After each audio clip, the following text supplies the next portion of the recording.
नमस्कार, आप देख रहे हैं प्रदेश का नंबर 1 और सबसे भरोसेमंद news channel India news Haryana. मैं हूं आपके साथ पराग गुप्ता। मिशन 2024 को लेकर सभी राजनीतिक दलों ने तैयारियां शुरू कर दी हैं। चंडीगढ़ में आज बीजेपी विधायक दल की बैठक हुई। मुख्यमंत्री की अध्यक्षता में हुई इस बैठक में बजट, निगम चुनाव समेत कई मुद्दों पर चर्चा हुई। जेजेपी ने स्थापना दिवस के मौके पर जनसंवाद रैली कर कार्यकर्ताओं से 2024 की तैयारी करने का आह्वान किया है। राहुल गांधी भारत जोड़ो यात्रा के जरिए पार्टी को मजबूत करने में जुटे हैं। 21 दिसंबर को भारत जोड़ो यात्रा हरियाणा में प्रवेश करेगी, लिहाजा प्रदेश कांग्रेस के नेता रणनीति तैयार कर रहे हैं। इसी कड़ी में आज दिल्ली में हरियाणा कांग्रेस के नेताओं की अहम बैठक हुई। 20 फरवरी से इनेलो नेता अभय चौटाला भी परिवर्तन पदयात्रा शुरू करने जा रही हैं।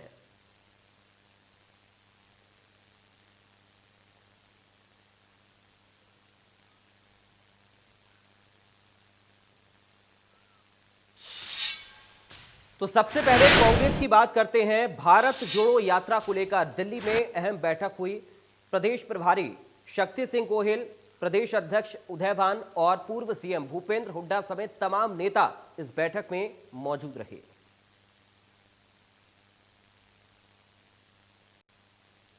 और कांग्रेस के प्रदेश प्रभारी शक्ति सिंह गोहिल से इंडिया न्यूज ने खास बातचीत की है। क्या कुछ इस दौरान उन्होंने कहा, सुनिए जरा। प्रदेश कांग्रेस की बैठक में चर्चा के लिए हमारे साथ प्रदेश कांग्रेस के प्रभारी हैं, हमारे साथ में शक्ति सिंह जी। सर, आज जो बैठक हुई, किन मुद्दों को लेकर चर्चा? 21, 22, 23 की यात्रा किस तरीके से रहने वाली है हरियाणा में, अगर बात करें तो? देखिए, एक बहुत ही देशवासियों का मैं दिल से धन्यवाद करूंगा कि राहुल गांधी जी जब निकले तब काफ़ी लोग सवाल लगाते थे, पर उस इंसान में एक जज्बा है और वर्ल्ड रिकॉर्ड होगा 155 दिन 3500 किलोमीटर, और देश की जनता का प्यार, समर्थन और आशीर्वाद साथ है। हरियाणा में एक अलग तरह का जोश है सभी का कि राहुल गांधी जी की यात्रा आ रही है हरियाणा में। हम पूरी ताकत से उनके साथ जुड़ेंगे। आज उसकी चर्चा के लिए मीटिंग थी। मुझे खुशी है कि स्टेट के सारे नेताओं ने, हमने अलग अलग कमिटीज़ बनाई है। कमेटी के सभी कन्वीनर्स, कमेटी के सभी मेंबर्स के साथ हमने 1-to-1 बातें की और सभी ने अपना पूरा योगदान इसमें देने की मेरे साथ चर्चाएं की हैं, और मैं मानता हूं कि हरियाणा में हमारा बहुत अच्छा शो रहेगा इसका। 21, 22, 23 के बाद 24 को दिल्ली जानी है यात्रा। इसके बाद आगे जीटी कनाल, पानीपत और इन जगहों पर वो कब तक की प्लानिंग है, और किस तरीके से कहा जा रहा है आने वाले समय में एक रैली भी रहेगी बड़ी? देखिए, हमारा हरियाणा में हम खुशकिस्मत है कि हमें काफ़ी दिन मिल रहे हैं। तो 24 तारीख के बाद, ब्रेक के बाद यूपी होते हुए बाद में जब हरियाणा में सेकंड फेज में आएंगे तो पानीपत, कुरुक्षेत्र होते हुए वो यात्रा निकलेगी। उसका डिटेल प्लानिंग अभी फाइनल करना बाकी है, इसलिए मैं आपसे साझा नहीं करूंगा, और कुछ सिक्योरिटी की वजह से भी हम बहुत एडवांस प्लानिंग शेयर नहीं करते हैं, पर वो कम से कम 4-5 दिन और भी रहेगा। और हमारा प्लानिंग है कि एक बहुत बड़ी रैली भी हम वो सेकंड फेज में करेंगे, और जिस दिन यात्रा हरियाणा में एंटर हो रहे हैं उस दिन भी हम इनका स्वागत बड़े जोरों पे करेंगे।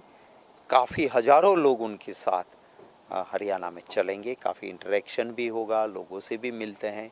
राहुल गांधी जी ने इस देश में जो जाति, भाषा, प्रांत, मजहब के नाम पे जहर घोलने की कोशिश कुछ लोगों ने की, वहाँ सबसे ऊपर देश का हित, दल से ऊपर भी देश का हित है, वो संदेश के साथ वो निकले हैं, और वही संदेश को एक बड़ी मजबूती के साथ हरियाणा के लोगों का आशीर्वाद मिलेगा। धन्यवाद।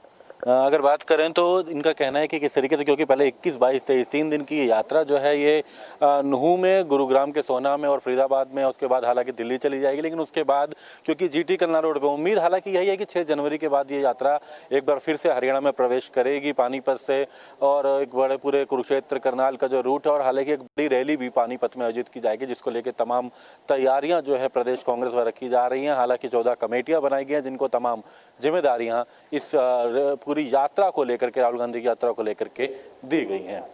दिल्ली से दीपक शर्मा, इंडिया न्यूज।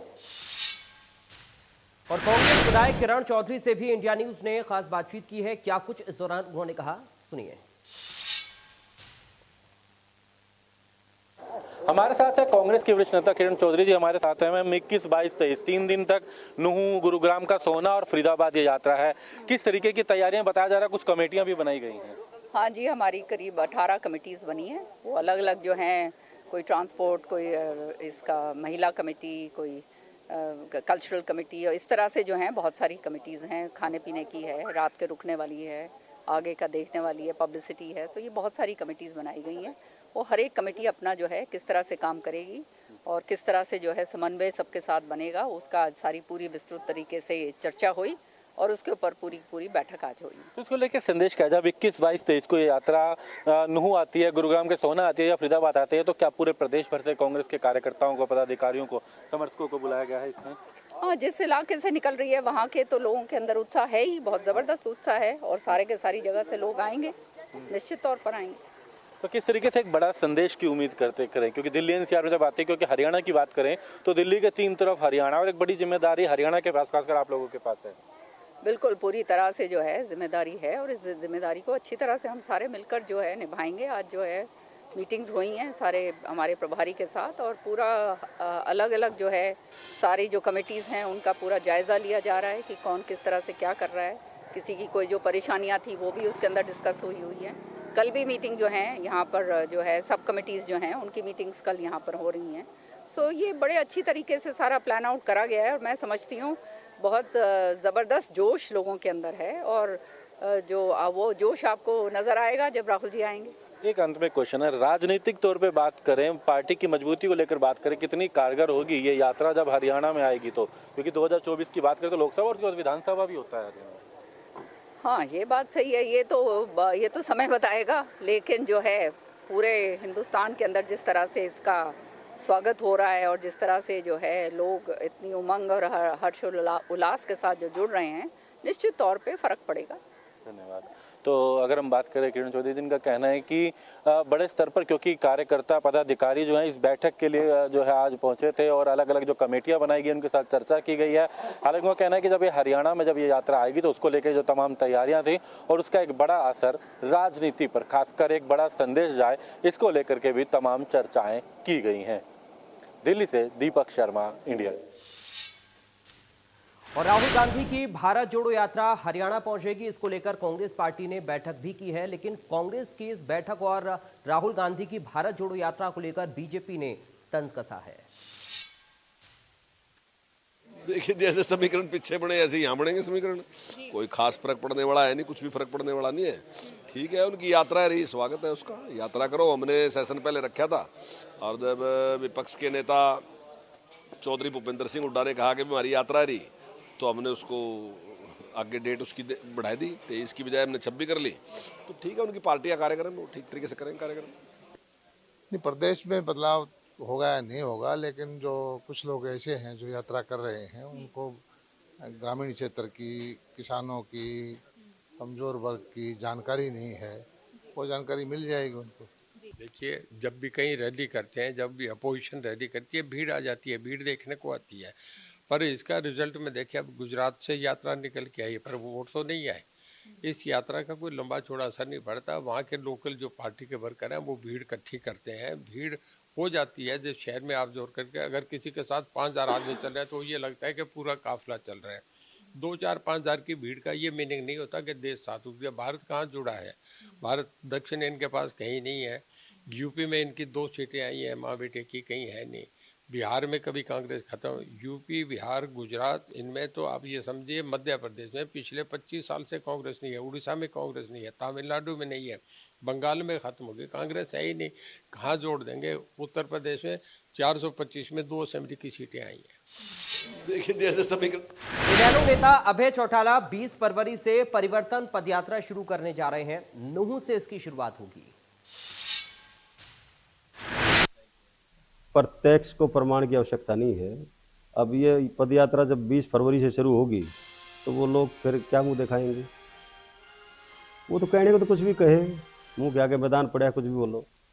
प्रजातंत्र है, लोकतंत्र में सबको बोलने का अधिकार है। वो अपनी बात रखते हैं, उनके अपनी मन तो रिएक्शन आपने सुने। सभी दलों की अपनी अपनी तैयारी है 2024 के लिए, चूंकि लोकसभा भी है और विधानसभा का इलेक्शन भी। लेकिन कुछ सवाल हैं आज की चर्चा के, उन सवालों पर एक नजर, उसके बाद करेंगे बड़ी बहस की शुरुआत अपने खास मेहमानों के साथ। सवाल नंबर 1, 2024 की बारी, किसकी कितनी तैयारी, ये सबसे अहम सवाल आज की चर्चा का है और इसको समझने की कोशिश सभी दलों के नेताओं से हम करेंगे।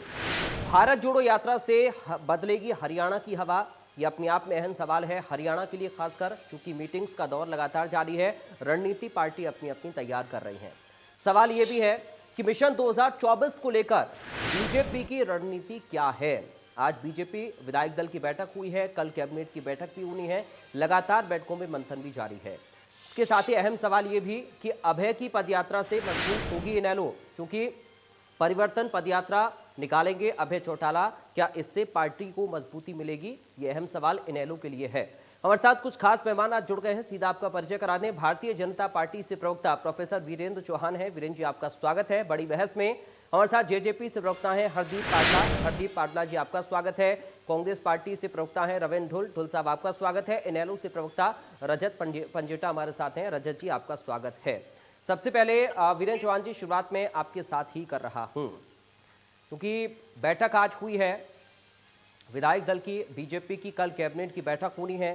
तैयारी, रणनीति, मंथन किन किन मुद्दों पर हुआ और क्या तैयारी आप लोग 2024 को लेकर कर रहे हैं? पहला रिएक्शन सर आपका। देखिए, अगर विधानसभा या विधायक दल की बैठक का आप जिक्र कर रहे हैं और उसको सीधे तौर पर 2024 के चुनावों से जोड़ रहे हैं, तो मुझे ये लगता है कि भारतीय जनता पार्टी के कामकाज करने के तरीके का एहसास किसी को नहीं है जो इस तरह उसको जोड़ता है। सदन का सत्र जो है वो सामने है जी। सत्र से पहले विधायक दल बैठता ही है। सत्र में कौन कौन से मसले आएंगे, किन किन प्रश्नों पर कैसे चर्चा करनी है, प्रतिपक्ष को उनकी तरफ से आने वाले सवालों के क्या जवाब दिए जाने हैं, प्रतिपक्ष को किस तरह से किन किन सवालों पर घेरा जाना है, ये सारे सवाल ऐसी किसी भी विधायक दल की बैठक में होते हैं। वैसे भी अगर सत्र भी ना हो तो भी भारतीय जनता पार्टी का विधायक दल साधारणतया महीने में एक बार इस तरह से बैठकर प्रदेश के विकास की गति, पार्टी संगठन से जुड़े मसलों और उस दौर के और प्रदेश के समसामयिक कोई सवालात होते हैं तो उन पर चर्चा करता ही है। ये हमारे लिए बहुत रूटीन के काम हैं। और हाँ, इतना जरूर है कि जब चुनाव आता है तो ये और थोड़े से तीव्र हो जाते हैं, थोड़े से और धारदार तरीके से हम उनको करने लगते हैं। तो कुल मिलाकर भारतीय जनता पार्टी के लिए विधायक दल की बैठक को चुनाव से जोड़कर देखा जाना, या हमारी मान लो पदाधिकारियों की बैठक प्रस्तावित है कि हमारे केंद्रीय अधिकारियों के साथ, तो उनको सीधे तौर पर 24 से जोड़ा जाना, मैं उसको बहुत सटीक नहीं मानता। हाँ, भारतीय जनता पार्टी 24 के लिए अलग से तैयारी किसी दिन शुरू करेगी, उसका कोई मुहूर्त निकालेगी, फिर उस पे हम लोग सारे जुटेंगे, ऐसा नहीं है। भारतीय जनता पार्टी एक राजनीतिक दल है, विश्व का सबसे बड़ा प्रजातांत्रिक दल है। हमारे सदस्यों की संख्या सर्वाधिक है किसी भी राजनीतिक दल की, अगर सदस्य संख्या को देखा जाए सारी दुनिया में। प्रदेश में भी हम ऐसे ही हैं। तो हम एक राजनीतिक दल के रूप में, संगठन के रूप में नित्य निरंतर चुनाव की तैयारी के मोड में रहते हैं। और ऐसा इसलिए भी हम करते हैं क्योंकि अपने प्रदेश में और देश भर में भी लगभग ऐसा ही दृश्य है कि कोई ना कोई चुनाव निरंतर चलता रहता है। कोई उपचुनाव होता है, कहीं जिला परिषद के या पंचायती राज संस्थाओं के चुनाव आ जाते हैं, कहीं स्थानीय निकायों में पालिकाओं के चुनाव आ जाते हैं। अब सामने मान लीजिए नगर निगम के चुनाव आ रहे हैं, तो वो चुनाव अपने ढंग से आते रहते हैं, संगठन अपने अंदाज में काम करता रहता है। और जब ऐसी कोई भी बैठक होती है पराग जी, तो उस बैठक में स्वाभाविक रूप से आसन्न जो चुनाव है, सामने जो चुनाव खड़ा है, उसको लेकर भी हम चर्चा करते हैं।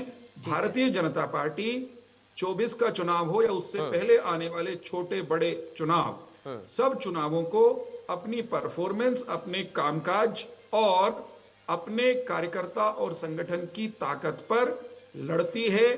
जनता का, हरियाणा के साधारण नागरिक का, हर हरियाणवी का हृदय जीतने का प्रयास करती है। हम आज भी कर रहे हैं। कुछ नया तात्कालिक नहीं हो रहा। ठीक है सर, मैं लौटूंगा आपके पास। रविंद्र ढुल साहब, आपके पास में आ रहा हूं। भारत जोड़ो यात्रा से हरियाणा की हवा क्या बदलेगी? कांग्रेस पार्टी के संगठन की मजबूती को लेकर लगातार सवाल उठते रहे।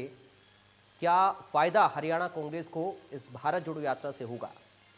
देखिए, यदि इसके राजनीतिक पहलू को देखा जाए तो निश्चित तौर पर एक राजनीतिक यात्रा के रूप में एक बहुत सफलतापूर्वक ये चल रही है। ये बहुत बड़ी बात है कि मीडिया इसकी चर्चा कर रहा है, तो विपक्षी इसकी चर्चा कर रहे हैं। यही इस बात की बिल्कुल स्पष्ट है कि भाई इसकी राजनीतिक तौर पर ये एक मजबूत और एक बढ़िया यात्रा है, जिसका एक मैसेज बहुत बड़ा गया है कि एक बड़े लंबे समय के बाद में किसी एक राजनेता ने पूरे देश को जो है अपने पैरों से मापने का प्रयास किया है। मैंने पिछले 20-25 साल में, 30 साल में ऐसा कोई भी दृश्य नहीं देखा। तो जहां तक बात इसके वोटों में परिवर्तित होने की, तो हरियाणा के अंदर तो कांग्रेस वैसे भी बहुत ज्यादा मजबूत स्थिति में है, सरकार बनाने की स्थिति में तो आज भी है। अब इसके बाद में जो जाना है हमको, इससे आगे ही जाना है।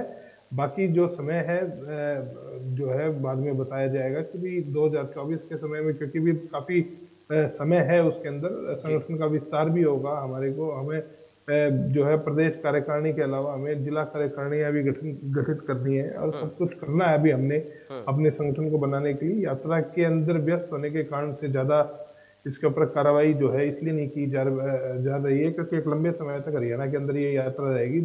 हालांकि हरियाणा एक बहुत छोटा राज्य है उसके बावजूद भी।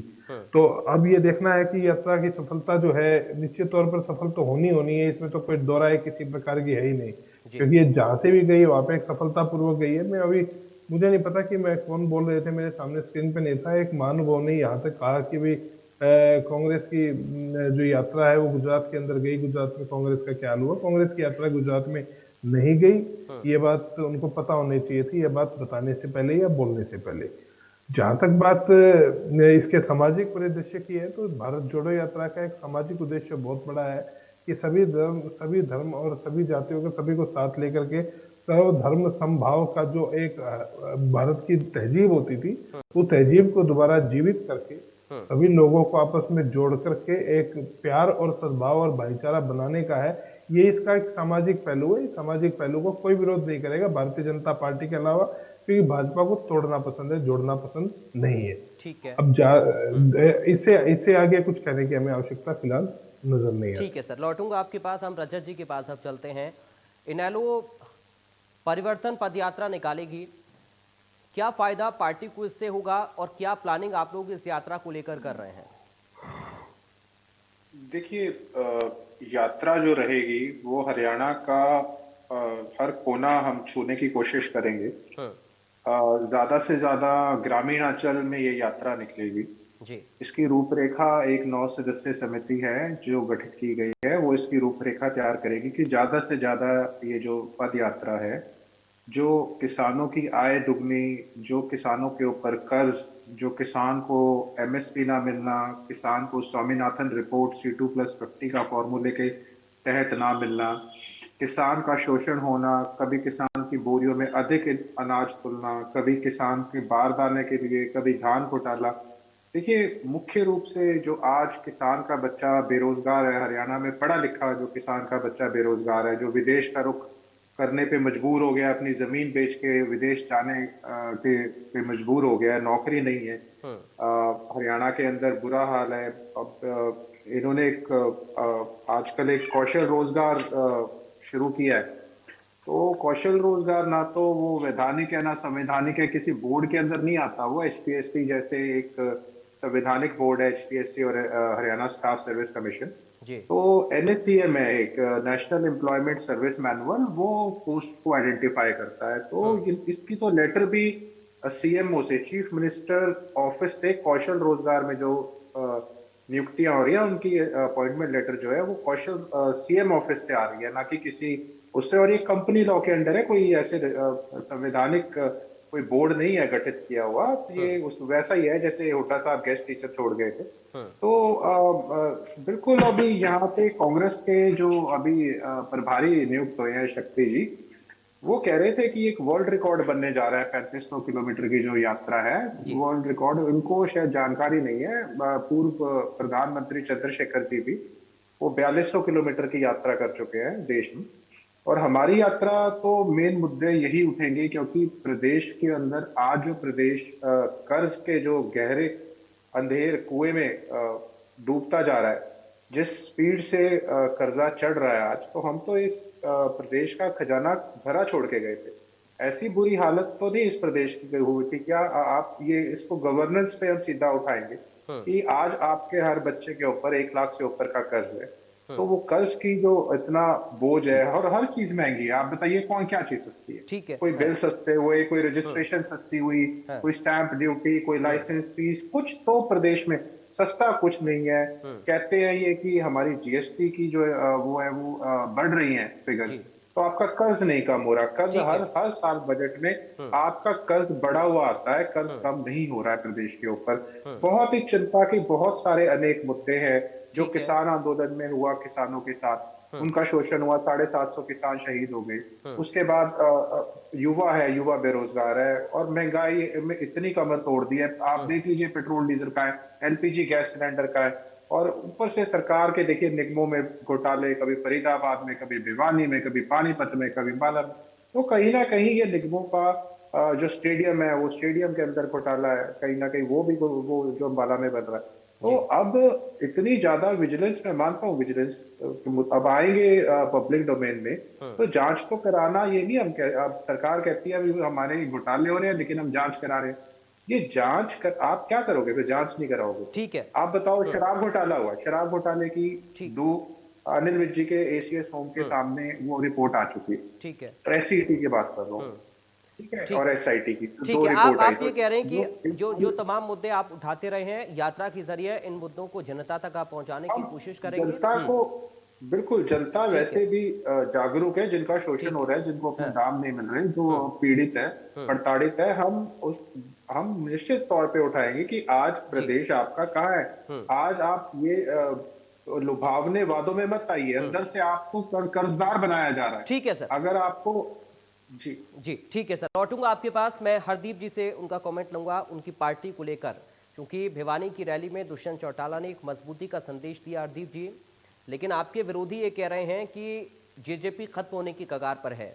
कैसे पार्टी को मजबूत आप लोग कर रहे हैं? चुनाव की तैयारी के लिहाज से भी मैं पूछ रहा हूं, और भारत जोड़ो जो यात्रा कांग्रेस पार्टी की हरियाणा में पहुंचने वाली है, इससे क्या किसी भी प्रकार का खतरा आप लोगों को नजर आता है? हरदीप जी देखिए प्रयाग जी, जहां तक जननायक जनता पार्टी का सवाल है, चुनावों की बात नहीं है। जननायक जनता पार्टी कार्यकर्ताओं की पार्टी है, और चाहे चुनाव हो चाहे ना हो, जननायक जनता पार्टी के जितने भी नेता हैं, श्री अजय सिंह चौटाला जी हो, दुष्यंत चौटाला जी हो, माता जी नैना चौटाला जी हो, या दिग्विजय सिंह चौटाला जी हो, या और पदाधिकारी और कार्यकर्ता, चाहे चुनाव हो या ना हो, ये नित्य प्रतिदिन आम आदमी के बीच में रहते हैं, कार्यकर्ताओं के बीच में रहते हैं, उनकी समस्याएं सुनने और जितनी हो सके दूर करने की कोशिश करते हैं। मैं आपको एक बात बता दूं, आप इतिहास में पीछे जाना, आज से 4 साल पहले जब जननायक जनता पार्टी के लीडर्स अजय सिंह चौटाला जी को और दुष्यंत चौटाला जी को, दिग्विजय सिंह चौटाला जी को इनेलो ने अहंकार के अंदर निष्कासित किया था, हमने मात्र 3 महीने के अंदर हरियाणा के इतिहास की सबसे बड़ी रैली करके दिखाई थी। दुष्यंत चौटाला जी ने एमपी रहते हुए अजय सिंह चौटाला जी का जो कार्य था, उसको देखते हुए मात्र 3 साल के अंदर लाखों की संख्या में युवा इकट्ठे हुए थे जींद के पांडु पिंडारा के अंदर, जिन्होंने विरोधियों को भी आश्वस्त कर दिया था कि मात्र 2 महीने से, जो अभी पार्टी भी नहीं बनी थी, हमने स्थापना दिवस ही दिन स्थापना की थी पार्टी को, और इतनी बड़ी रैली, मैं आपको विश्वास दिलाता हूं कि इतनी बड़ी रैली किसी एक पार्टी का लीडर नहीं, अगर ये सारी पार्टियां भी इकट्ठी हो जाए फिर भी इतनी बड़ी रैली नहीं कर पाएंगे। और उसके बाद जब हम चुनावों में उतरे, हमने पहले ही चुनाव के अंदर 10 सीटें, 10 विधायक जो जनता ने हमें दिए, और माननीय उप मुख्यमंत्री दुष्यंत चौटाला जी को काम करने का मौका मिला, और उन्होंने इस 3 साल का जो इनका कार्यकलाप था, ये देखिए जो कोई भी पॉलिटिकल पार्टी होती है, उसकी जो शाखा इस चीज पर निर्भर करती है कि वो हम जनता में कौन से चुनावी वादे लेकर आए थे। जनता का विश्वास हम जीतने में वही पार्टी कामयाब होती है जो जनता को चुनावों में किए हुए वायदे हैं उसको पूरा करती है। जब अब जननायक जनता पार्टी आम चुनाव में उतरी थी, तो दुष्यंत चौटाला जी ने घोषणा की थी कि हमारी सरकार बनने पर हम 75% जो प्राइवेट नौकरियां है उसके अंदर 75% हम भागीदारी सुनिश्चित करेंगे और महिलाओं की पंचायती राज के अंदर 50% भागीदारी को सुनिश्चित करेंगे। ये देखिए मात्र 2.5 साल के अंदर ही दुष्यंत चौटाला जी ने सरकार में रहते हुए अपने इन दोनों प्रमुख वायदों को पूरा करने का काम किया और आज उसी की देन है। जिस तरीके से चाहे गरीब का हो, किसान वर्ग का हो या उद्योगपति हो या युवाओं का हो, खेलों का हो, जितने भी ये हमारे क्रम है इसके अंदर दुष्यंत चौटाला जी ने जिस तरीके से काम किया है उसी की देन है कि हमने अपने 5वें स्थापना दिवस पे आपने देखा होगा भिवानी के अंदर इतनी बड़ी रैली करके दिखा दी। जो लोग कांग्रेस के लोग, इनेलो के लोग जो ये किसान आंदोलन के समय ये कहते थे कि जननायक जनता पार्टी तो खत्म हो चुकी है, जननायक जनता पार्टी किसान विरोधी है, तो हरियाणा की जनता ने इस रैली में जिस तरीके से अपनी भागीदारी दिखाई है और असंख्य लोग, मैं लाखों नहीं कहूंगा, मैं कहूँ असंख्य लोगों ने, असंख्य युवाओं ने, असंख्य महिलाओं ने जिस तरीके से भिवानी के अंदर अपनी भागीदारी दिखाई है, आज उन लोगों ने, हरियाणा की जनता ने कांग्रेस को और इनेलो को मुंह तोड़ जवाब दिया है। ठीक है सर, जननायक जनता पार्टी को जवाब देने की जरूरत नहीं है लोगों को। ठीक है। और जहां तक कांग्रेस की बात है, अब ये रैली निकाल रहे हैं, कहते हैं कि हमारी जो भारत जोड़ो यात्रा है, आप ये देखिए भारत जोड़ो यात्रा जब कांग्रेस की निकली थी उसका पहला चुनाव गुजरात के अंदर रिजल्ट आया है और गुजरात के अंदर कांग्रेस पार्टी की जितनी बुरी हालत इस यात्रा के निकलने के बाद हुई है शायद में क्या। चलिए यात्रा को लेकर भी अब मैं थोड़ा सा और आगे बढ़ता हूँ, प्रोफेसर वीरेंद्र चौहान के पास जा रहा हूँ, उसके बाद में रजत नहीं प्रियांक जी एक बात सुनो, जहां तक भारत जोड़ो यात्रा की बात है, मैं ये कहता हूँ कि कांग्रेस पार्टी भारत को तो क्या जोड़ेगी, अगर ये हरियाणा के कांग्रेस के नेताओं को जोड़ने में कामयाब हो जाए, मैं तो कहूंगा इनकी सफल होगी।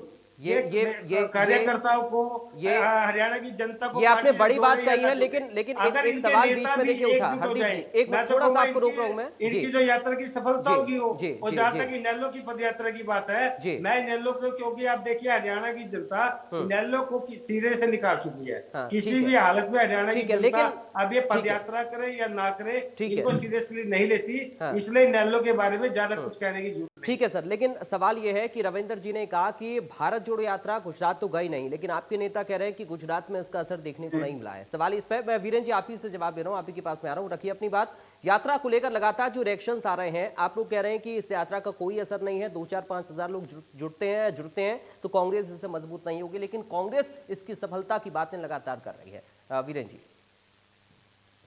देखिए, जहां तक कांग्रेस की यात्रा है उस पर मुझे छोटी सी बात सिर्फ इतनी कहनी है। हमारे ऋषि मनीषियों ने, पुराने विद्वान लोगों ने हमेशा कहा है कि जब कोई व्यक्ति यात्रा पर निकलता है, तीर्थाटन पर निकलता है, अपने देश में यात्राओं की पुरानी परंपरा है, राजनीतिक यात्राओं का ही ये देश नहीं है, यहाँ धार्मिक यात्राएं भी खूब होती हैं। तो हमारे मनीषियों ने हमेशा कहा है कि कोई यात्रा पर निकलता है तो उसका व्यक्तिगत जो है उसका व्यक्तिगत उत्थान जरूर होता है, कुछ ना कुछ उसकी पर्सनालिटी में जब वो घूमता फिरता है तो सुधार होता है।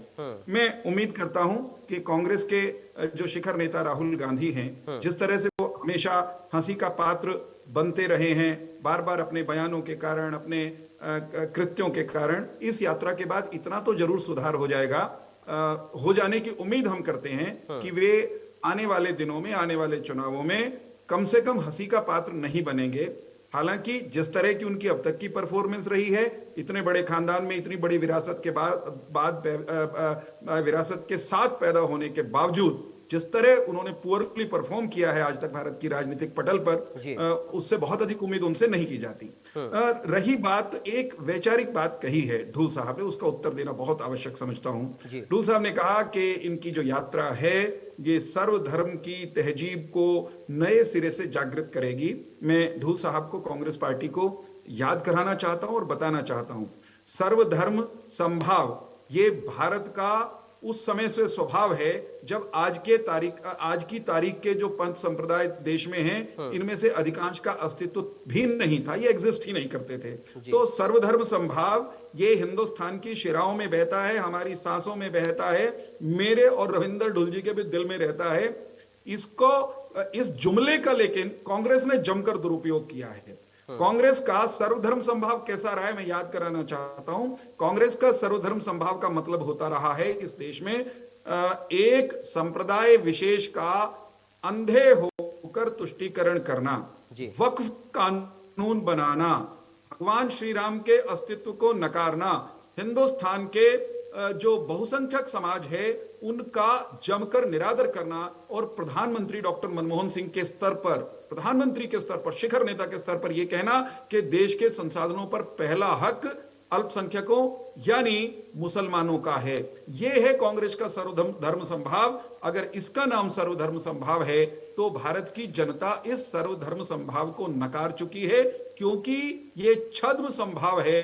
संभाव का अर्थ होता है हिंदू, मुस्लिम, सिख, ईसाई या और जो संप्रदाय हैं, मत हैं, उन सबको एक दृष्टि से देखना। कांग्रेस सर्वधर्म संभाव के नाम पर भारत के बहुसंख्यक समाज की छाती पर पांव रख करके नर्तंड करती रही है। इसी का दंड कांग्रेस को आज तक मिला है। दूसरी बात ये कि भारत जोड़ो यात्रा निकालने वाली पार्टी, उसका ट्रैक रिकॉर्ड क्या है वो भी आपके दर्शकों के सामने रखना चाहता हूं। भारत जोड़ो की यात्रा पर निकले राहुल गांधी के पूर्वज पंडित नेहरू के नेतृत्व में भारत माता के, भारत राष्ट्र के, विश्व के प्राचीनतम राष्ट्र के 3 टुकड़े हुए थे। तो भारत तोड़ने का जिन्होंने रिकॉर्ड पर अपराध किया हो, कलम से अपनी भारत का विभाजन स्वीकार किया हो, वे भारत जोड़ने की बात करते हैं जब, तो हास्यास्पद सी बात लगती है। भारत जोड़ने के नाम पर राजनीतिक स्टंट करने निकले राहुल गांधी की पार्टी पर यह भी आरोप ही नहीं, इनके खाते में ही अपराध दर्ज है पराग भाई कि चीन के सामने इन्होंने 1962 में लाखों हेक्टेयर भारत की भूमि, जिसकी एक एक इंच के लिए हर हिंदुस्तानी मरने मिटने के लिए तैयार है, वो चीन को समर्पण कर दी थी। आज तक वो वापस आनी बाकी है। एक मिनट रुकिएगा। देश स्वतंत्र हो गया, देश बट भी गया। उसके बाद महाराजा हरि सिंह ने पूरे का पूरा कश्मीर, गिलगित बल्टिस्तान से लेकर के और लेह लद्दाख तक समूचा कश्मीर वो भारत को सौंपा, भारत में उसका अधिविलन किया। कांग्रेस पार्टी और पंडित नेहरू पर यह आरोप है और साबित आरोप है, उनका यह अपराध इतिहास सिद्ध है कि उन्होंने यूनाइटेड नेशंस में जाकर, संयुक्त राष्ट्र में जाकर विजय के लिए, अपना इलाका वापस लेने के लिए आगे बढ़ती भारतीय सेना के जवानों को, हमारी फौजों को ठिठकने के लिए, रुकने के लिए विवश कर दिया। और आज भी गिलगित बल्टिस्तान और मीरपुर मुजफ्फराबाद वो पाकिस्तान के नाजायज कब्जे में है। तो कम से कम कांग्रेस पार्टी न तो भारत जोड़ने का दम भर सकती है और न ही सर्वधर्म संभाव का नारा लगा सकती है। ये कोरे और खोखले राजनीतिक स्टंट हैं। भारतीय जनता पार्टी वास्तविक पंथ निरपेक्षता में विश्वास रखती है, इसलिए Bharatiya Janata party uniform civil code की बात करती है। सर्वधर्म संभाव, सब एक जैसे, तो सबके लिए एक कानून क्यों ना हो। लेकिन Congress party uniform civil code का विरोध करेगी और नारा देगी सब धर्म एक जैसे हैं, एक धर्म के पक्ष में बोलेगी और कहेगी कि सब धर्म एक जैसे हैं, राम का निरादर करेगी और कहेगी कि सब धर्म एक जैसे हैं। ठीक है, चलिए, ये जो हौसला है कांग्रेस का, ये हिंदुस्तान की जनता को नए सिरे से, नए मुलम्मे में चढ़ाकर भी राहुल गांधी परोसेंगे या परोसने की कोशिश कर रहे हैं, तो ये हजम हिंदुस्तान के लोगों को होने वाला नहीं है। ये आप भी जानते हैं, मैं भी जानता हूं, जानते ढूल साहब भी हैं, लेकिन अपना दायित्व का निर्वहन वो कर रहे हैं। क्योंकि बड़ी बात आपने यात्रा को लेकर कर दी है। और ढुल साहब, एक एड ऑन मैं इसमें कर रहा हूँ, आप जवाब दीजिएगा वीरेंद्र जी की बात का। आपने इससे पहले वक्तव्य में कहा कि राजनीतिक तौर पर काफी ज्यादा फायदा कांग्रेस पार्टी को हरियाणा के अंदर मिलेगा, देश के अंदर मिलेगा। राहुल गांधी अपनी यात्रा में लगातार इस बात को कह रहे हैं कि राजनीतिक यात्रा है ही नहीं। देखिए, मैं शुरुआत से कह रहा हूँ, मैंने कई डिबेट्स आपके चैनल पे भी किए, इसको राजनीति से ना जोड़ा जाए, लेकिन यदि आप इसको राजनीति से जोड़ेंगे तो इस यात्रा के रूप में यह यात्रा सफल होकर के निकलेगी। इस यात्रा का दायित्व जो है इस देश को जोड़ना, सर्वधर्म संभाव को दोबारा इकट्ठा करना है। मैंने पहले ही कहा था कि सबसे ज्यादा दिक्कत किसको होगी, भारतीय जनता पार्टी को होगी। वो यहाँ पर स्पष्ट तौर पर यहाँ पर दिख भी रही है। इनके राष्ट्रीय प्रवक्ता एक धर्म विशेष के खिलाफ जो है अनर्गल बातें बोलते हैं, अंतर्राष्ट्रीय बेइज्जती होती है, उनको अभी तक पुचकार करके पार्टी में रखा गया है। तो यही बहुत बड़ी चीजें हैं। उनको प्रोटेक्ट किया गया, उनको अभी तक अरेस्ट नहीं किया गया, कहाँ है कहाँ नहीं है किसी को कुछ भी नहीं पता। हालांकि उन्होंने प्रपंच जरूर रचा कि हमने पार्टी से निकाल दिया, लेकिन उनको गिरफ्तार क्यों नहीं किया इसके बारे में भी किसी को कुछ नहीं पता। इनके हजारों इंसिडेंट में यहाँ पे ऑन रिकॉर्ड कोट कर सकता हूँ जहां पर इन्होंने किसी न किसी धर्म को, धर्म विशेष को, पंजाब अपने हरियाणा के अंदर आंदोलन हुआ था, सभी आंदोलनकारियों को खालिस्तानी बताने का काम किया। हर जगह धर्म जो माइनॉरिटीज है, माइनॉरिटीज के खिलाफ जो है मेजोरिटी को इकट्ठा करके, फासिज्म को इकट्ठा करके इस देश के जो भावनाओं को जो नुकसान भारतीय जनता पार्टी ने जो है पहुंचाया है, इनके सभी नेता जाकर के गंगा नहा लेंगे ना तो भी वो ठीक होने वाला नहीं है, पहली बार। और उसके बाद जो है ऐतिहासिक तथ्य दे करके लोगों को जो है बरगलाने का कार्य करते हैं और ये बताएंगे कि भाई देश को कांग्रेस ने अलग किया, कांग्रेस ने अलग करवाया।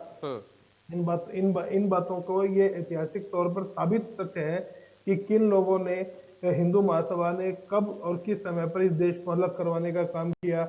और हिंदू महासभा के पीछे आरएसएस था। स्थापित है कि इनके राष्ट्रीय नायक जो है मतलब जिन्ना का बचाव करेंगे और हिंदू महासभा को दोष देंगे। के साथ श्यामा प्रसाद मुखर्जी गठबंधन में सरकार चलाते हैं और ये आप भी चला रहे, आप तो आज भी मुस्लिम लीग के साथ चलाती है कांग्रेस आज भी मुस्लिम लीग के साथ सरकार चलाती है। जिन्ना की मजार पे माथा टेकने वाले, जिन्ना की पार्टी के साथ में गठबंधन करके इनके जो है पार्टी के शीर्षस्थ नेता जनसंघ के श्यामा प्रसाद मुखर्जी वहां पर दायित्व तो निभा रहे हैं, दो नॉर्थ वेस्ट फ्रंटियर के अंदर और बंगाल के अंदर। और आप समझिए कि पार्टीशन केवल दो ही जगह पे हुआ था उस समय, बंगाल के अंदर या फिर उसके अंदर पाकिस्तान के अंदर। दोनों क्षेत्रों में भारतीय जनता पार्टी के राष्ट्रीय नायक श्यामा प्रसाद मुखर्जी जो है मुस्लिम लीग के साथ मिलकर के सरकार चला रहे थे उस समय पर, और फिर भी ये जानबूझ करके दुर्भावना फैलाते हैं। देश का बंटवारा स्वीकार करने वाली पार्टी के प्रवक्ता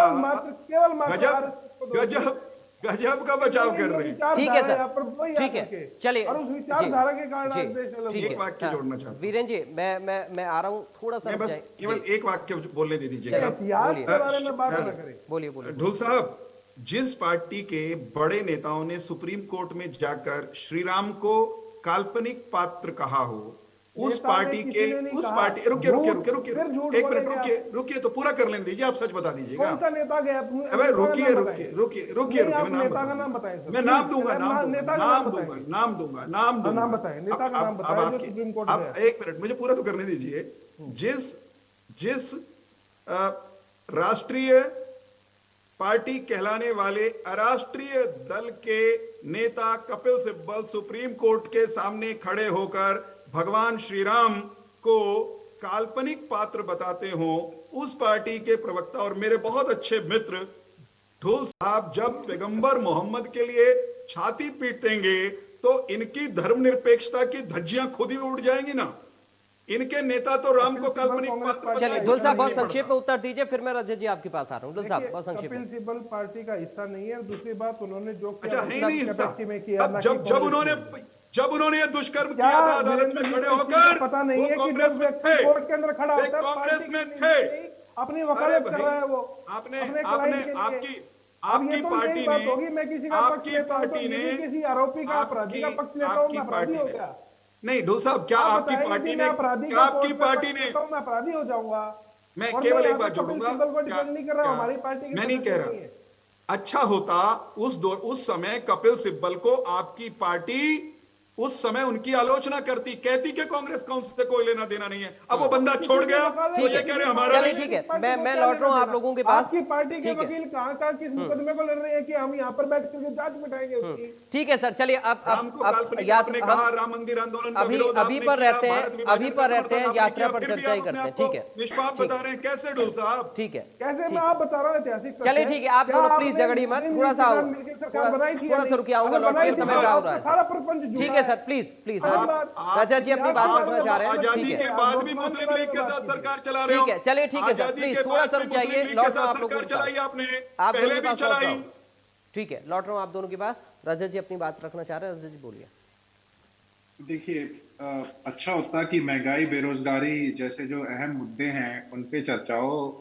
धर्म के ऊपर चर्चा करके अगर हम कहीं ना कहीं मेन जो मुद्दे हैं उनसे डाइवर्ट होते हैं, ये दुर्भाग्य है हमारा कि हम धर्म की तरफ डिबेट करने लग जाते हैं और जो असली मुद्दे हैं जिनके भूखों के जो जिनको भूख है उनके पेट में निवाला जाना चाहिए, मुद्दा ये होना चाहिए कि रोजगार ज्यादा से ज्यादा कैसे हो, महंगाई कैसे कम हो। आज देश के ऊपर 155.31 लाख करोड़ का कर्ज है, वो प्रदेशों से अलग है, तो बढ़ता कर्ज बढ़ता जा रहा है, हर चीज महंगी होती जा रही है। मुद्दा तो ये होना चाहिए था। अब मैं आता हूँ जजपा के प्रवक्ता के ऊपर। जजपा के प्रवक्ता ने बड़ी चतुराई से बात करी 75% जो है प्राइवेट में रोजगार की, वो मगर ये बताना भूल गए जो अभी उद्योग जितने लगे हुए हैं, जो लग चुके हैं, वो उनमें लागू नहीं होगा, जो नए उद्योग लगेंगे उनमें लागू होगा। इन्होंने बड़ी चतुराई से 5100 पेंशन वाली बात ये गायब कर गए। 5100 पेंशन, देखिए 5 लाख बुजुर्गों की पेंशन उन्होंने काट ली, इन्होंने विधवाओं तक की पेंशन काट ली परिवार पहचान पत्र के नाम पे, जो पूरे देश में कहीं नहीं है। बहाना परिवार पहचान पत्र का लाया, ये जरिया था पेंशन काटने का। इन्होंने यहाँ अहंकार की बात बोलते हुए एक बात बोल दी जो सबसे ज्यादा अहंकार दर्शाता है। इन्होंने कहा ये सारी पार्टियां मिलकर भी इतनी बड़ी रैली नहीं कर सकती, जिसमें यहाँ भाजपा भी बैठी है, कांग्रेस भी बैठी है, ये अहंकार है इनका। इन्होंने कहा एमपी रहते हुए दुष्यंत, एमपी इनेलो ने एमपी बनवाया था, उनके खुद के पिताजी भी इतनी मेहनत नहीं कर सकते, पसीने की उन्होंने पानी की तरह पसीना और पानी की तरह पैसा बहाया, दुष्यंत को 4.5 लाख वोटों से जिताया, 4.5 लाख वोटों से। और जब जजपा से वो इलेक्शन लड़े तो इनको मालूम है जब वो लड़े 4.5 लाख वोट आए थे, जब वो हारे तो 4.5 लाख वोटों से हारे। वो हमने तो उनको जिताया, जब जजपा से इलेक्शन लड़े तो 4.5 लाख वोटों से हारे। 4.5 लाख वोट कम नहीं होते, 4,35,000 के आसपास वोट थे, दुष्यंत एमपी की सीट हारे थे। इन्होंने एक चीज का यहाँ जिक्र किया कि सीरियसली नहीं लेते हम इनको, यात्रा कर भी दे तो।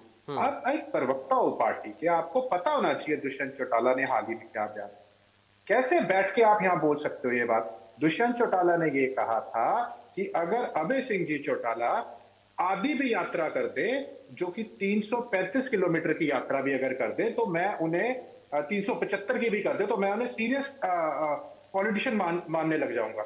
हम दुष्यंत चौटाला, हमारी यात्रा तो बहुत लंबी होगी, उससे बहुत ज्यादा होगी, और हम दुष्यंत चौटाला के लिए यात्रा नहीं कर रहे कि वो सीरियसली मानेंगे या वो हमें कोई सर्टिफिकेट देंगे। हम हरियाणा की जनता के लिए कर रहे हैं। हमने, हमारी भूमिका वो रही है जो स्वर्गीय ताऊ देवीलाल ने 1985 में महम न्याय युद्ध के लिए इस्तीफा दिया था, तब आज तक पूरे देश में नहीं है कोई।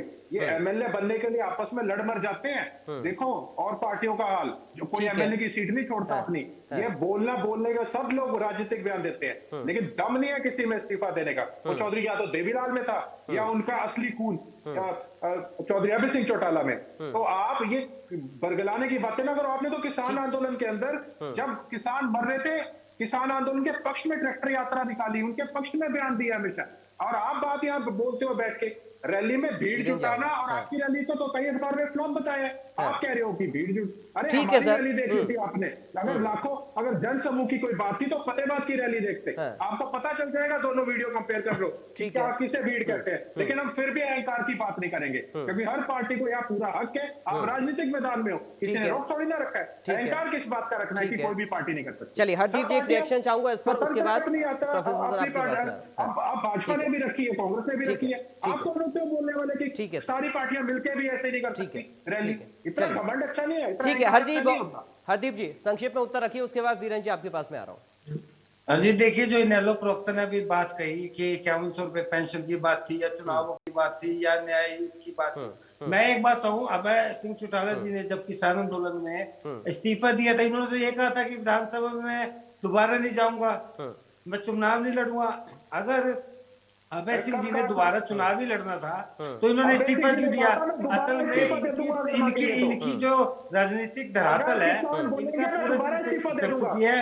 अब इनेलो शून्य हो चुकी है। अब ये किसी न किसी तरीके से जनता को बरगलाने के लिए या थोड़ा सा उठाव लाने के लिए कोशिश है। प्लीज झगड़िए मत सर, ठीक है, किसी तरीके से इनको जनता में खड़े होने। ठीक है, चलिए ठीक है सर, बहुत संक्षेप में, बहुत जल्दी से वीरेन जी आपके पास में आ रहा हूँ, क्योंकि समय मेरे पास नहीं है। वीरेन जी बहुत संक्षेप में उत्तर रख, ठीक है प्लीज सर, ठीक है वीरेन जी बहुत संक्षेप है। कांग्रेस के संगठन की बात, उस पर मैं टिप्पणी करना चाहूंगा। धूल साहब ने कहा कि हमें ये बनाना है, वो बनाना है। धूल साहब आप बनाएं, अच्छा लगेगा, लेकिन हकीकत ये है कि अशोक तंवर इनके अध्यक्ष रहे, उनको संगठन कांग्रेस के अंदरूनी विघटन ने बनाने नहीं दिया। वे इतने दुखी हुए कि पार्टी ही छोड़ गए प्रदेश अध्यक्ष होते हुए। कुमारी शैलजा आई, कई बरस तक प्रदेश की अध्यक्ष रह गई। ये विधानसभा, प्रांत या नीचे ब्लॉक तक का संगठन नहीं बना पाए। अब इनका अध्यक्ष मंडल कई महीनों से बना हुआ है। वो दो कदम संगठन बनाने की तरफ आगे नहीं बढ़ रहे। एक तरफ ऐसी कांग्रेस है और एक तरफ भारतीय जनता पार्टी, जिसका संगठन पन्ना प्रमुख, पन्ने के स्तर पर मतदाता सूची के पन्ना प्रमुख और पन्ना समिति तक वो बना हुआ है। हम उसको, उसकी ऑयलिंग करते रहते हैं, उसको बारंबार उसका घर्षण करके, उसकी जिसे कहते हैं ना, धुलाई, सफाई और उसकी रवानगी, ग्रीसिंग करते रहते हैं। तो मेरा ये मानना है कि 24 की तैयारी के हिसाब से भी अगर आज आप कुछ सवाल पूछ रहे हो तो कम से कम कांग्रेस भारतीय जनता पार्टी के पासंग भी ठीक है सर, ठीक है, नहीं है। बहुत बहुत शुक्रिया सर, आप सभी खास मेहमानों का आज की चर्चा का हिस्सा बनने के लिए। तो चर्चा लगातार यात्रा को लेकर चल रही है, यात्रा को लेकर बीजेपी सवाल उठा रही है, तो कांग्रेस पार्टी को इसमें पार्टी की मजबूती नजर आ रही है। लेकिन इंपैक्ट क्या होगा हरियाणा के अंदर या पूरे देश के अंदर, जहां जहां पर यात्रा निकल रही है उन प्रदेशों के अंदर, ये देखना बेहद अहम होगा। किसानों की आय बढ़े, किसान किसी भी परिस्थिति में पीछे ना रहें, इसके लिए। और देखिए सब, अब आपको सीधा लेकर चलते हैं इंडिया न्यूज संवाददाता की खास रिपोर्ट के पास, जहां पर दीपेंद्र हुड्डा से खास बातचीत की है इंडिया न्यूज ने। क्या कुछ उन्होंने कहा, सुनिए। दीपेंद्र हुड्डा जी हमारे साथ में हैं। दीपेंद्र जी, अगर हम बात करें 21, 22, 23 3 दिन की ये यात्रा जो है, पहले हरियाणा में पहला इसका पड़ाव रहेगा, किस तरीके की तैयारी, क्योंकि बताया जा रहा है अलग कमेटियां भी बनाई गई हैं इसको लेकर, जिम्मेदारियां हैं? जिम्मेदारियां बांटी गई हैं और तैयारी अच्छी है। राहुल गांधी जी जब हरियाणा में आएंगे तो बहुत उनका अभूतपूर्व स्वागत रहेगा। हरियाणा की जनता त्रस्त है, हरियाणा की जनता बदलाव चाहती है और कांग्रेस पार्टी की तरफ एक आशा भरी नज़र से, चौधरी भूपेंद्र सिंह हुड्डा जी के नेतृत्व की तरफ आशा भरी नज़र से देख रही है हरियाणा की जनता। राहुल गांधी जी की जो यात्रा कन्याकुमारी से चल के यहाँ तक पहुँची है, उसका एक प्रभाव पूरे देश में पड़ा है और एक भावना बनी है, सच्ची नीयत से राहुल गांधी जी चल रहे हैं। इन सब बातों की वजह से हरियाणा एक ऐसी, मैं समझता हूँ कि परिस्थिति रहेगी कि हरियाणा में शायद देश में सबसे अभूतपूर्व स्वागत हरियाणा में ही हो। दिल्ली के 3 तरफ हरियाणा है, बड़ी जिम्मेदारी और शादी से एक अगर कहें तो पिछले कई दिनों से आप लगातार के जिलों का दौरा भी कर रहे हैं, एक बड़ा संदेश की उम्मीद की जा रही है, तो किस तरीके की रैली या इस तरह के कार्यक्रम हरियाणा में रहना है? बहुत बेहतरीन कार्यक्रम रहेगा। रैली भी रहेगी, पानीपत के अंदर हम रैली करेंगे 7 या 8 जनवरी को, और वो रैली भी रिकॉर्ड तोड़ रैली रहेगी।